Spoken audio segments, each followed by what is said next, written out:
You're listening to the HR Mixtape, your podcast with the perfect mix of practical advice, thought-provoking interviews, and stories that just hit different so that work doesn't have to feel, well, like work. Now, your host, Shari Simpson. Joining me today is Sabina Nawaz, Executive Coach at Nawaz Consulting, LLC. Sabina is an elite executive coach who advises C-level executives and teams at Fortune 500 corporations, government agencies, nonprofits, and academic institutions around the world. Sabina, thank you so much for jumping on the podcast with me. Thank you, Shari, for having me. So I was really excited to hear that you are talking about a new book that you have written. And I wondered if we could start there, if you could tell us a little bit about the book and how you wanted to go down this road about really helping people become better managers. Yeah, Shari, this book is targeted at managers, but not just managers, but managers who are already really successful. So these are managers who have done a great job, who have a track record, who've been promoted over the course of their careers, whether they've been just promoted into the ranks of management, whether they've been promoted into middle management, or whether they're at the CEO spot. So for people who are really successful, it's not about what you know, it's about what you don't know. And there are three things in my experience that people usually don't know that are somewhat counterintuitive. First is that being promoted is often the riskiest time in your career. It's great, but it's also very risky.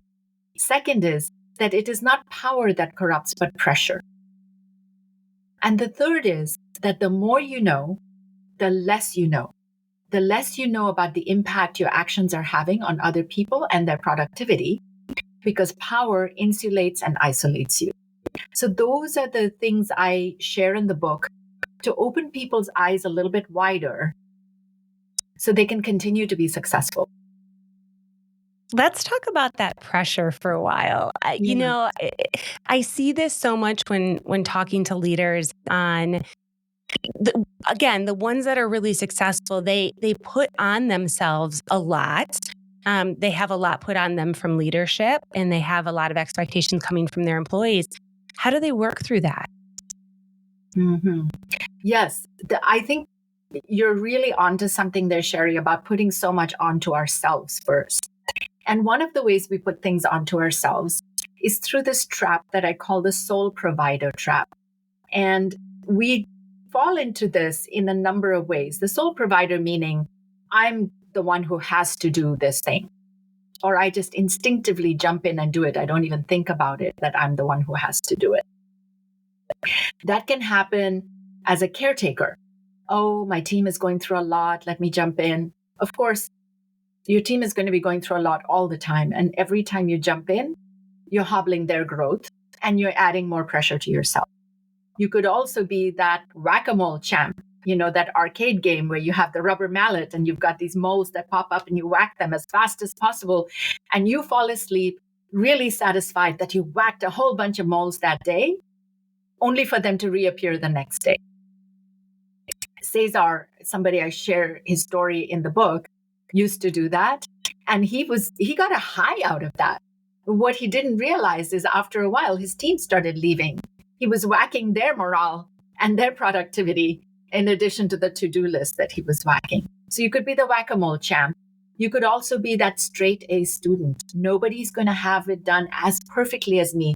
That period really has to be there, and this needs to be an M dash instead of an N dash, and so on. And so I want everything to perfection, and I jump in as a sole provider. Or you could be a flash, where so many of my clients say, screw this, it's going to take me a lot less time to just do it myself than to try and explain and coach somebody else.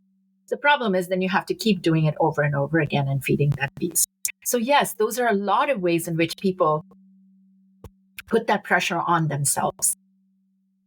Do you find that as these leaders progress in their career that they almost forget kind of like where they cut their teeth and what managers helped them grow?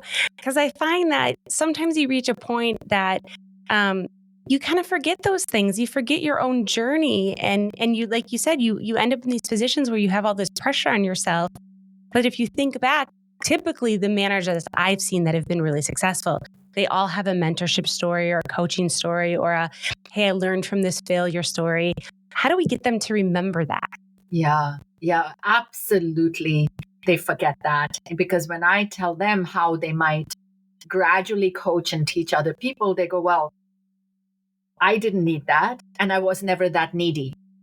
Now, every person in a position of power says that. And yet people who are rising up the ranks say they need that and they benefit from that. So obviously there's an amnesia here. There's an executive amnesia, if you will. And so it is actually about reminding them, how did you secure that first promotion? Who else contributed to your success? And try and get them to remember that and then bottle that and replicate that. In some cases, I don't bother arguing with them. I go, yeah, maybe you weren't that needy. And you know what? That's not the case with the majority of the people. It's not neediness. It's actually being strategic. Wouldn't you rather they come and ask you how to do this than pretend they understood what you said and deliver something that's not correct? How have you helped managers solicit that feedback that they need from their employees to see that they have an area to improve in this area? And I don't necessarily mean managing up. I mean more like creating that culture on your team where there's safety to be able to say to your manager, hey, you know what, I'm struggling with this, or like I don't feel like you're giving me enough opportunity to maybe fail at this task before you jump in. I feel like I'm like right on the precipice of learning something, but you kind of swoop in before I get the opportunity. How have you coached managers to start building a culture of feedback towards them in their teams? Yes. The first thing is to recognize that you're never going to get the full feedback. So don't take it at face value. Power is a two-way volume control. What we say in a position of power is going to get amplified. So we're saying it at a level 5, they're going to read it at a level 7. And similarly, what they're going to say is going to get muted up. So if they say they have a problem and they say, it's a level 5 problem, it's probably a level 7 problem. So it's apply that filter, first of all, and be under no illusions that people are going to tell you the full truth, because they won't. There's too many things people in position in power have control over others for which there's going to be fear, uncertainty, and doubt, even if you're the kindest, gentlest manager. Now, here are some strategies to help with that. First of all, bore yourself. What I mean by that is be consistent. The more consistent you are, the more people will believe you. So if you say, we're gonna do a round of feedback at every one-on-one, then you better make sure you're doing that at every one-on-one. And the first few one-on-ones, you're going to get very muted feedback. But when they know this is here to stay and you really mean it, then of course they're going to do more. So bore yourself. How you respond to the feedback. Really, just 2 words. Thank you. The minute you start to poke at it or provide justifications or correct them, you've lost the opportunity. And thirdly, the quality of feedback you receive is directly proportional to the quality of the question you ask. So instead of saying, how did I do? You might say, what's one thing you thought that went well in that client presentation? And what's one thing I could have done even more of or less of? So now when I frame it as what's one thing, then first of all, I'm not asking them to really put themselves out all the way on the line. They can give me one thing. It's much milder than going, oh, here's 25 things that I thought you screwed up on. Start with one and start really small and slowly start to notch it up. Does that model change at all if you're working in a remote or a hybrid environment where you're doing all of these conversations, on Zoom or Teams, or, you don't have that same, sit next to me and have a conversation type of relationship? Yeah, I think it makes it even more important to do it because you're not getting so much of that spontaneous conversation You lose access to a full body 3D experience of the person. So you're missing some cues potentially. So it's even more important to do this consistently and very, very mindfully, really framing the question appropriately.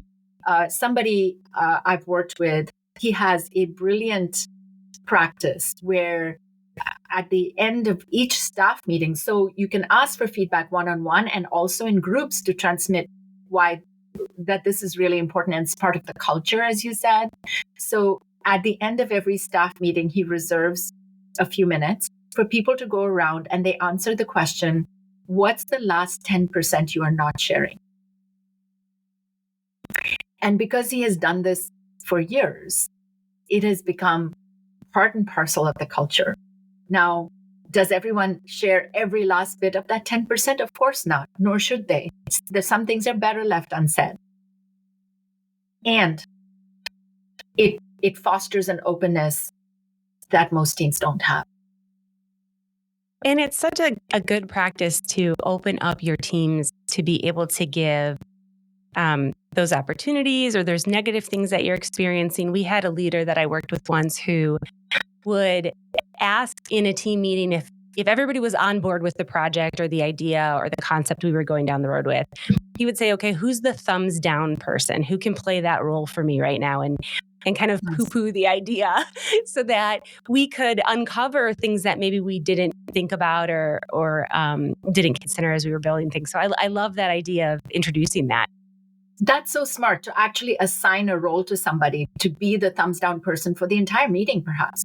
And that reminds me of another one is have them channel somebody. So if we took this out into the world, what's our harshest press critic going to say?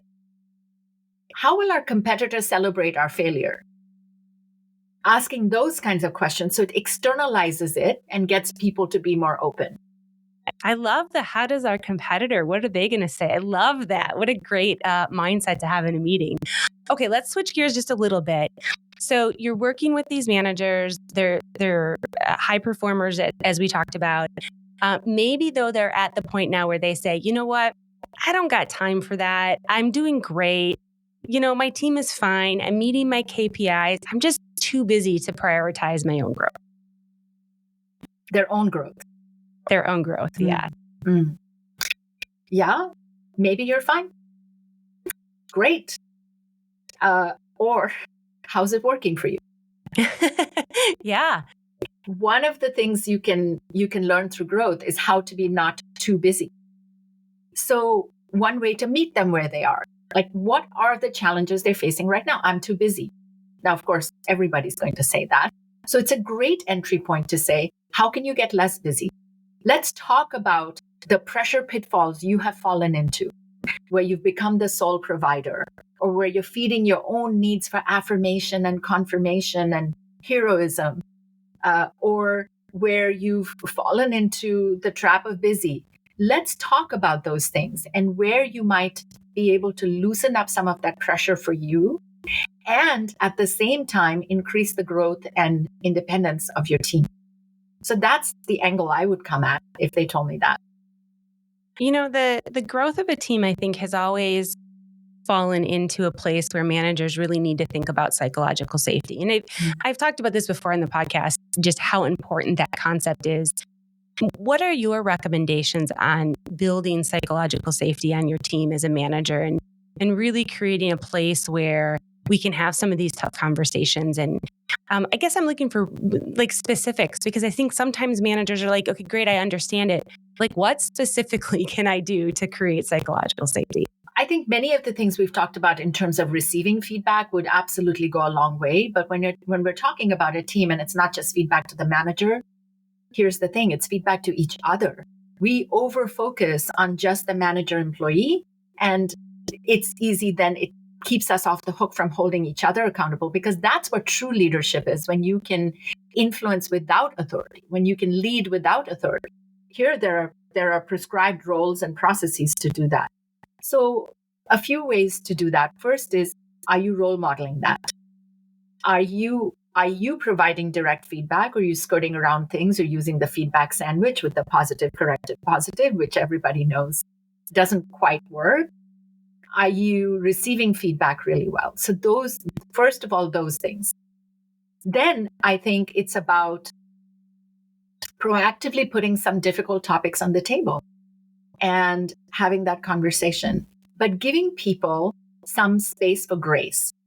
One very concrete way that many of my clients now do at their meetings after I've worked with them is a three choices for each person on key topics where it's really important to have that safety and put all the issues on the table. You can play, +1, or pass. So play as in, I'm going to tell you my thoughts on this. +1 as in, Shari just said that. I totally agree with her, +1. So we're not going ad nauseum and repeating things.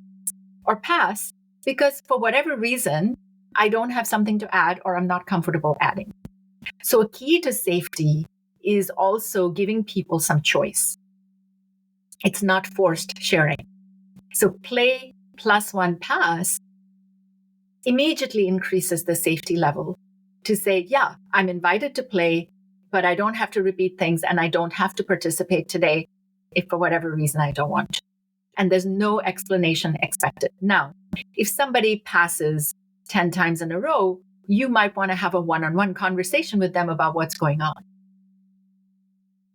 I've never heard it articulated that way, that concept. And I think it is such a great takeaway from this conversation. If you're thinking about, sometimes you create those team expectations of how we're going to handle our meeting, and they can get really complicated, or they can get really silly, right? You have to hold the thing or whatever to be able to talk in the meeting.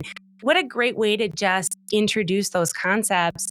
And again, like you said, you're creating this routine where there is psychological safety because everybody knows the landscape, the road of what's being expected of them. And the past part, that's the part that I think is really interesting about what you share, because it gives people that opportunity who are sitting in a meeting and are like, I just don't have anything to contribute to this conversation. They don't feel like they have to make something up to look smart or whatever. Yes. They can just pass. Exactly. And as the manager, sometimes you want to pass. So that, again, you're showing there's no shame in passing. So make sure you are doing each of those roles with great frequency. So it levels the playing field as much as possible. It reduces that power gap of the rift we create naturally when hierarchy is in the room. Another thing is you don't always have to be in the room. So is there a way for you to have them have a conversation with each other and then bring you into the room? Because the dynamics do change when power walks in. Oh, that's 100% true. And if you don't have a relationship with quote unquote people in power, you can be very intimidated. I like that you had shared earlier the concept around how we all know about the compliment sandwich and how it just doesn't work. And I was kind of laughing as you were saying that, because I was thinking about a leader that I had that would use compliment sandwich, but it worked because my relationship with this leader was so good that the compliment sandwich ended up being a nice thing that I needed to work on, and then something really silly, because it was kind of the dynamic of the relationship that allowed for that sarcasm. But we would not have got there if I hadn't had some of those, more heartfelt conversations earlier. So as we wrap up our conversation and you look at, your crystal ball of the future, if you could wave a magic wand and fix one kind of typical manager habit, bad habit, what would it be? I only get one. Okay, maybe 2 or 3. I'll stick to one. The one I would choose, Shari, is speaking less. Speaking less as in utilizing or building what I call your shut up muscle. Learning different ways to not abdicate, but to listen in and not be the first to speak. So very, very tactically and concretely, can you be at least the third or later to speak in a meeting? Can you take notes with your ideas so they don't go away, but that prevents you from interrupting? Can you ask more questions of the person speaking instead of telling them additional points? So it would be about speaking less And since you did give me the grace to have additional ones, I'll say another one, which is do less.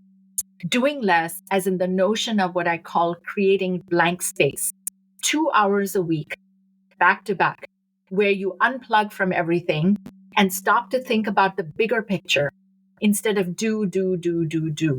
Learn how to delegate better. And my book talks about a tool called the delegation dial to avoid the number one delegation mistake managers make. And use that space and time to really think about what you're truly paid to do, which is elevate yourself onto the platform and look at the landscape, the horizon, and consider the big picture. Such great advice. And thank you so much for taking a few minutes of your day to talk to me. And for those listening, I will make sure to include a link to your book in the show notes so that they can grab that. But Sabina, this was a great conversation. Thank you. Thank you so much, Shari. I hope you enjoyed today's episode. You can find show notes and links at thehrmixtape.com. Come back often and please subscribe, rate, and review.